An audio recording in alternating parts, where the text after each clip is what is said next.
अब कर रहे हैं एक्सरसाइज 3 का क्वेश्चन नंबर 24। क्वेश्चन नंबर 24 में लिखा हुआ है कि Sachin invest ₹8,500 in 10% ₹100 share at ₹170।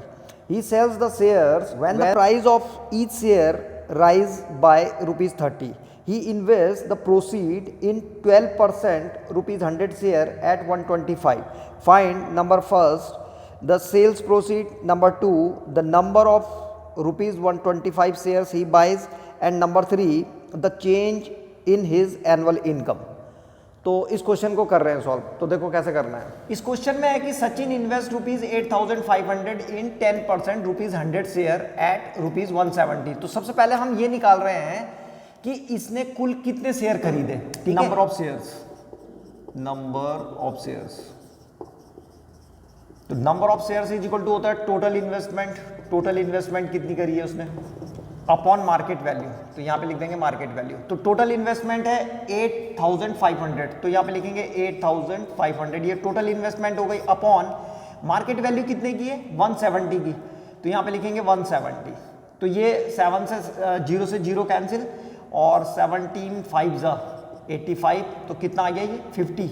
तो इसका मतलब जो नंबर ऑफ शेयर्स उसने खरीदे वो 50 है। तो ये आ गया। अब सबसे पहले ये भी पता करेंगे कि यार इसने जो है ना एक शेयर पे कितना, इसको एक शेयर पे कितना डिविडेंड मिलता था। तो यहाँ पे लिखेंगे डिविडेंड ऑन ए शेयर।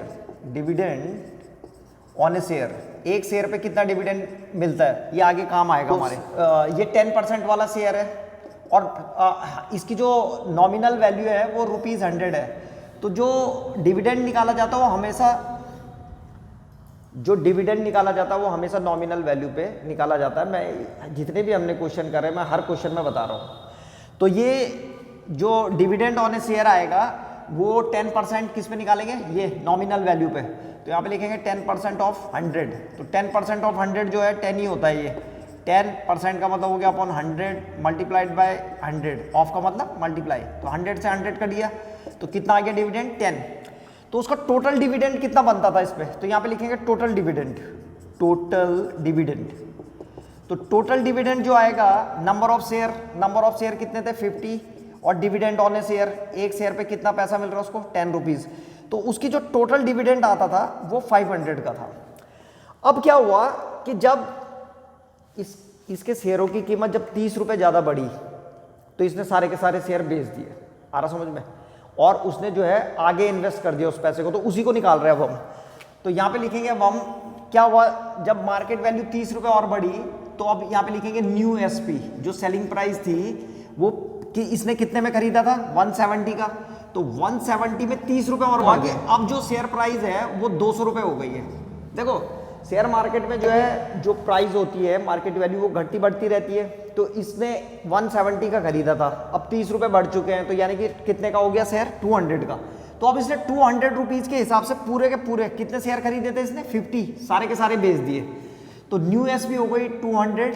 तो हम लिखेंगे इसकी सेलिंग प्राइस, टोटल एसपी कितने का बेचा इसने, टोटल एसपी जो आएगा वो आएगा 200। भाई एक शेयर की प्राइस, एक शेयर की कीमत कितनी है 200 रुपए, और कुल शेयर कितने थे इसके पास 50, तो बेच दिए इसने। तो जब इसको मल्टीप्लाई करेंगे तो 5 2 जा 10, और ये कितने जीरो लग जाएंगे 1 2 3, तो 10,000 रुपीज के जो है इसने पूरे के पूरे शेयर बेच दिए। फर्स्ट पार्ट में था कि सेल प्रोसीड, सेल प्रोसीड कितना था, तो ये 10,000 का उसने जो सामान बेचा उससे उसने आगे कौन से शेयर खरीदे। तो क्वेश्चन में लिखा हुआ था कि he invest the proceed in 12% ₹100 share at ₹125। सारे पैसे इस पे खर्च, सारे पैसे से जो है उसने कौन से वाले शेयर लिए 12% डिविडेंड वाला 100 रुपीज का शेयर, जो कि कितने में मिल रहा था 125 रुपीज में। ये मार्केट वैल्यू है न्यू शेयर की। तो अब हम लिखेंगे यहाँ पे number of new share, number of new shares. तो जो नंबर ऑफ न्यू शेयर्स होंगे वो क्या आएगा भाई, टोटल प्रोसीड कितना था 10,000, और मार्केट वैल्यू कितनी है 125। तो ये नए जो नए शेयर खरीदे होंगे उसने वो आ जाएंगे। तो इज इक्वल टू, यह जगह हमारे को इसको कैंसिल कर रहे हैं हम 5 से, 25 से कर देते हैं। 25 5 जा, और 25 4 जा 100, 400 हो गया, 5 8 जा 40, 80 शेयर आ रहे हैं। तो अब जो नए शेयर हैं उसने नंबर ऑफ न्यू शेयर्स जो हैं वो 80 है। अब इसने क्या करा, एक शेयर पे कितना डिविडेंड मिल रहा है, तो ये निकालेंगे। अब यहाँ पे लिखेंगे dividend on a share, dividend on a share.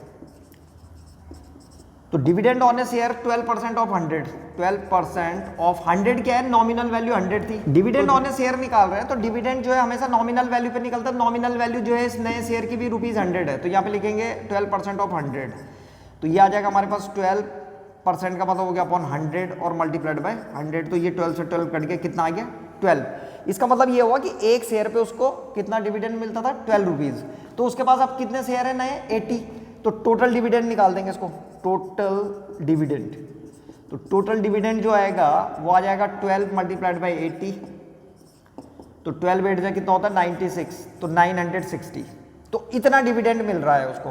पहले कितना डिविडेंड मिलता था उसको, केवल 500 का, पहले वाले शेयरों में 500 का डिविडेंड मिलता था, अब के शेयर में 960 का डिविडेंड मिल रहा है। तो उसने 3 क्वेश्चन पूछे थे हमसे, पूछे थे पहला सेल्स प्रोसीड, तो सेल्स प्रोसीड तो ये आ गया, ये पहला क्वेश्चन का आंसर है, ठीक है, ये फर्स्ट क्वेश्चन का आंसर है। दूसरा उसने पूछा था कि नए शेयर कितने खरीदे, तो number of new share he bought 80, ये दूसरा आंसर है हमारे पास दूसरे क्वेश्चन का। और तीसरा वो ये पूछ रहा था, थर्ड में ये पूछ रखा था उसने कि चेंज हिज एनुअल इनकम, उसकी एनुअल इनकम में कितना चेंज आया, तो तीसरे वाले को मैं यहां पे लिख रहा हूं, चेंज इन एनुअल इनकम।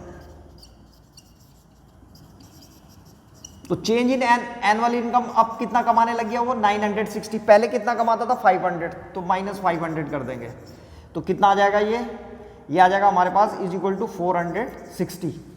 तो 460 रुपीज जो है ये चेंज उसकी जो एनुअल इनकम है वो चेंज आया है, ठीक है। तो ये था क्वेश्चन नंबर 24।